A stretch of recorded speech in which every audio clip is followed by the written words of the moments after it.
Okay. First of all, first generation ako. No. Pumasok ako Yes. dyan, I was 30 years old. Galit na galit yung tatay ko. 30 as mayor or? As vice mayor, then the mayor died, Okay. then I assume. So Okay. galit na galit yung tatay ko sa akin. Sabi niya sa akin, bakit ka papasok niyan, madumi yung politika? I had two reasons. Sabi ko, number one, kaya ako papasok dyan, hindi naman dahil madumi yung politika. Kahit anong, it's how you do it. Di ba? Right, Pwedeng yes. maging malinis yung politika kung gagawin mo ng maayos. Kahit anong profession mo, kung hindi mo gagawin ng maayos, magiging madumi rin. Correct. Number one yun.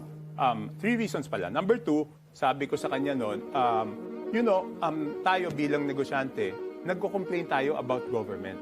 Kung binigyan ka ng pagkakataon na maging part ng solution at tinanggihan mo, let us never complain again. Correct. So nung ako'y nagkaroon ng tsansa na tumakbo, yun yung sinabi ko na kung may tsansa ako tumakbo at hindi ko tatanggapin yung tsansa tumakbo, tayong pamilya, wag na tayong magreklamo sa kahit anong bagay sa gobyerno. Kasi binigyan tayo ng pagkakataon na maging part ng solusyon, tinanggihan natin. Number three, sabi ko, 30 lang ako. So kung hindi ko magustuhan yan, after 3 years, 33